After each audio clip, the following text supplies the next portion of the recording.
भारत, ये सारी चीजें हमको किस प्रकार से हासिल हो पाएंगी।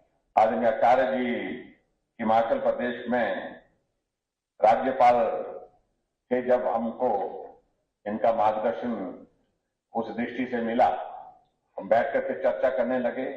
इन्होंने प्राकृतिक खेती का जिक्र किया और स्वाभाविक रूप से जब प्राकृतिक खेती का जिक्र किया जाता है तो लेकिन करने में ये बहुत कठिन काम भी।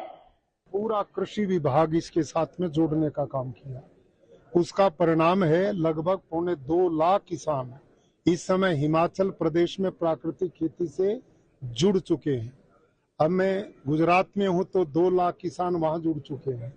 बाकी जितने भी प्रदेश हैं अब युद्ध स्तर पर सभी में कार्यक्रम प्रारंभ हो चुके हैं और माननीय मुख्य प्रधानमंत्री जी इस दिशा में उन्होंने 16 दिसंबर 2021 को आनंद गुजरात से 8 करोड़ किसानों को जोड़कर प्राकृतिक खेती का आह्वान किया था और उनके बाद पूरे देश में एक बहुत बड़ी मुहिम चल पड़ी है और विश्वव्यापी भी ये कार्यक्रम बनेगा, क्योंकि अब लोगों की समझ में आया कि स्वास्थ्य का कितना महत्व है और रासायनिक कृषि से पर्यावरण बिगड़ रहा है, हमारा जल दूषित हो रहा है, धरती माता का स्वास्थ्य बिगड़ रहा है, अन्न दूषित होने से, फल साग सब्जी दूषित होने से लोगों का स्वास्थ्य बिगड़ रहा है। तो इन सब का निदान केवल प्राकृतिक कृषि पद्धति है। बिलासपुर में मंत्री राजेंद्र गर्ग ने 63 लाख की लागत से बने उप रोजगार कार्यालय घुमारवी का उद्घाटन किया और इस मौके पर उन्होंने कहा है कि स्थानीय बेरोजगार युवाओं को रोजगार देने के लिए ये केंद्र बनाया गया है, जहां 2 दिन बाद से बेरोजगार मेला लगाकर बेरोजगार युवाओं को रोजगार देने का काम किया जाएगा। उद्घाटन हुआ, इसके लिए मैं क्षेत्र की जनता को अपनी ओर से बहुत बहुत बधाई देता हूँ, शुभकामनाएं देता हूँ।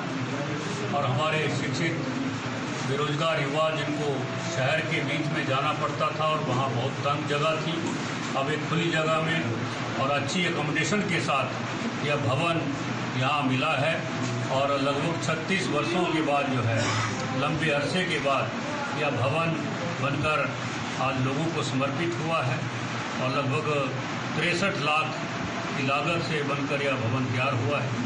और इस भवन के बनने से जहां हमारे युवाओं को यहां अच्छी सुविधा मिलेगी, वहीं हमारा जो विकास कौशल के कार्य हैं वो भी यहां चलाने के लिए सुविधा मिलेगी। वहीं दिल्ली के स्वास्थ्य मंत्री और हिमाचल के आम आदमी पार्टी प्रभारी सत्येंद्र जैन पर ईडी की कार्रवाई कर गिरफ्तारी किए जाने के मामले पर प्रदेश के कैबिनेट मंत्री राजेंद्र गर्ग ने एक बयान दिया है और कहा है कि केंद्र की मोदी सरकार भ्रष्टाचार के मामलों में संलिप्त लोगों को किसी भी हाल में बख्शने का काम नहीं करेगी। जो भी भ्रष्टाचार करेगा उसको मोदी सरकार जो है कहीं नहीं छोड़ेगी, चाहे वो विदेश में जाएगा, छुपेगा, लुकेगा, उसको निकाल कर लाएगी। जो भी गलत काम करेगा उसको किसी भी कीमत पर नहीं छोड़ा जाएगा। इसलिए उन्होंने अगर ऐसा किया होगा तो निश्चित रूप से उसका रिजल्ट जो है आज देश की जनता के सामने है। इधर देहरादून में कांग्रेस नेता विप्लव ठाकुर का एक विवादित बयान जो है वो सोशल मीडिया पर तेजी से वायरल हो रहा है। इसी के साथ साथ आपको बता दें कि अपने इस बयान में कांग्रेस नेत्री विप्लव ठाकुर ने कहा है कि पीएम मोदी ने देश की जनता को आखिर फ्री वैक्सीन क्यों दी है, वो लोगों को मरने देते, वो लोगों को इसी तरह से मरने देती। इसी पर पलटवार करते हुए कैबिनेट मंत्री विक्रम ठाकुर ने कहा है कि पीएम मोदी ने अच्छा काम किया है। क्यों करूंगी मैं? किया है उन्होंने हिमाचल के लिए और क्या करके जाएंगे? क्या दिया उन्होंने इतने 4 साल में, मुझे बता दीजिए। कोई फंड दिए हैं? कोई एक्स्ट्रा वो किया है? कितनी बार हमारे मुख्यमंत्री जाते हैं उनके पास? मैम कोरोना वैक्सीन की बात करते, कोरोना वैक्सीन दी है उन्होंने। क्या दी है उन्होंने? कोई उन्होंने हमारे पे एहसान किया है? मरने देते लोगों को। जिस तरह से यूपी में लाशें जो है वो गंगा में जा रही थी, तो उसमें उनका तो हमने पोलियो किया, हमने टीबी का वो किया, हम लोगों ने मलेरिया किया, टाइफाइड किया। श्रीमती विप्लव ठाकुर हमारे क्षेत्र की बहुत लंबे समय से यहाँ की नेत्री रही है, हमारी एमएलए रही है और परसों उन्होंने जो बयान दिया है वो दुर्भाग्यपूर्ण है, क्योंकि देश के अंदर आदरणीय प्रधानमंत्री जी ने ये एक आम जनमानस के साथ कमिटमेंट की थी कि हर किसी को वैक्सीन लगना चाहिए। कोई अच्छा काम कर रहा है तो उसको प्रेज करना चाहिए, ना कि उसका क्रिटिसिज्म करना चाहिए। राजस्थान के उदयपुर चिंतन शिविर में बनी कांग्रेस पार्टी को उभारने की रणनीति को प्रदेश कांग्रेस पार्टी ने ब्लॉक स्तर तक पहुंचाने के लिए काम करना शुरू कर दिया है। पार्टी कार्यालय में कांग्रेस प्रदेश अध्यक्ष प्रतिभा सिंह की अध्यक्षता जिला और ब्लॉक अध्यक्षों के साथ बैठक कर चिंतन शिविर में बनाई गई रणनीति को साझा किया गया। कांग्रेस पार्टी के हाईकमांड के सभी वरिष्ठ नेता गण आए थे और उस पर काफी विचार विमर्श किया गया कि किस तरीके से हम अपने कार्यकर्ताओं को, अपने जो पदाधिकारी है सभी को गाइडलाइन देंगे, उसके ऊपर विचार विमर्श हुआ। और उसी के संदर्भ में आज हम ब्लॉक कांग्रेस कमेटी और डिस्ट्रिक्ट कांग्रेस कमेटी के सभी सदस्यों को बुलाया ताकि उनको भी हम गाइडलाइन दें और उसी के मुताबिक फिर सभी अपने अपने कार्य क्षेत्र में जाकर काम करना शुरू करें। अब आपको पता ही है कि हमारा ये चुनाव का वर्ष है और ये हमारे लिए बहुत महत्वपूर्ण है, तो इसमें हम देश भर में बढ़ रही महंगाई के मुद्दे को लेकर कुल्लू में भी सीपीआईएम ने एक विरोध प्रदर्शन किया और इस दौरान उन्होंने कहा है कि रसोई गैस और पेट्रोल डीजल के दामों में आम जनता को त्रस्त कर दिया है, तो वहीं मजदूरों को भी अब मनरेगा में काम नहीं मिल रहा है। इन सब बातों पर केंद्र सरकार को विचार करना चाहिए।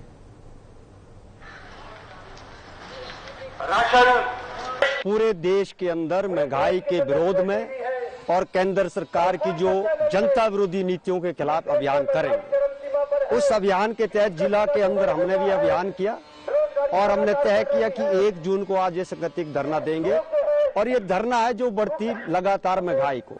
हमारी मांग हमेशा रही है कि केंद्र की सरकार जो पेट्रोल और डीजल के दाम लगातार बढ़ा रही है और इसलिए बढ़ा रही है क्योंकि इसमें जो सेस है और जो तटकर लिया जा रहा है बहुत ज्यादा है और जब चुनाव आते हैं तब ये जो दाम रुक जाते हैं, चुनाव के बाद जो है फिर ये आगे बढ़ते हैं और ये जो सरकार कर रही है टैक्स के माध्यम से अपना खजाना भरने।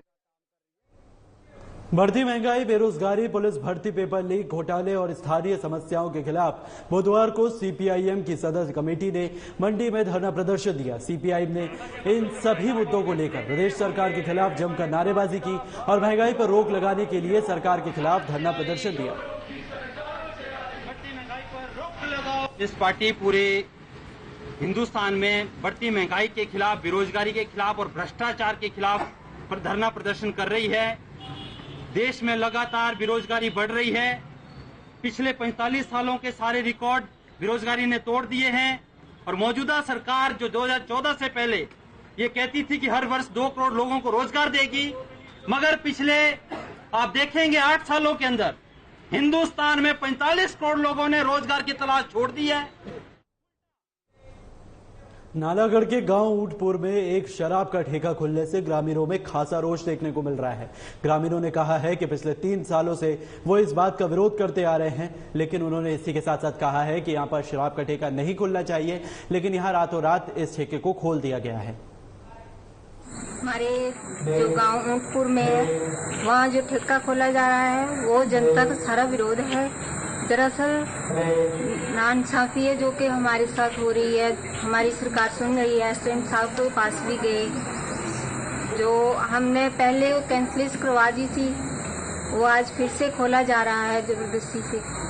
तो और हमारे क्या आप लोगों की तरफ से कोई एनओसी गई है? नहीं सर, हमारी ओर से कोई एनओसी नहीं गई। 4 महीने पहले खुला जा रहा था, उसको हमने कैंसिल करवा दिया। रोशनलाल, ग्राम पंचायत कुंडलू। आज जैसा कि आप देख रहे हैं कि हमारी ग्राम पंचायत कुंडलू के 2-3 गांव के लोग हमारे साथ आए हैं, यहाँ इकट्ठे हुए हैं हम सारी, और पंचायत भी सारी आई है कि जो ये ऊंटपुर गांव में ठेका खोला जा रहा है इसके विरोध में है। इसका विरोध 2-3 साल से हो रहा है, लेकिन फिर भी जो कॉन्ट्रैक्टर बार बार उसको मना करने के बावजूद, पंचायत उसका विरोध करने के बावजूद फिर भी वो बार बार हमारी पंचायत में ठेका खोला जा रहा है।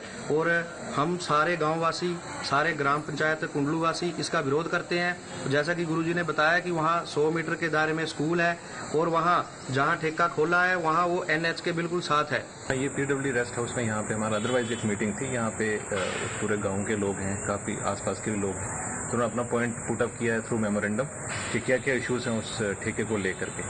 तो उसमें अभी मैं एसडीएम साहब से अभी खुद भी पर्सनली बात करता हूँ, वो सुनेंगे इनको, इनके क्या इश्यूज हैं और एक्साइज वालों को भी बुला के देखेंगे कि क्या सॉर्ट आउट हो सकता है, क्या सोल्यूशन निकल सकती है इसमें, ताकि किसी को इशू नहीं। हमारा मुद्दा ये है जी, हमने 2 सालों में यहाँ एक ठेका खोला जा रहा है, हमारी पंचायत में उसका लगातार विरोध किया है और हमारी बात को माना भी गया, लेकिन फिर भी राजनीतिक तत्वों के द्वारा वो कैसे मंजूरी ली गई बिना पंचायत की सहमति से।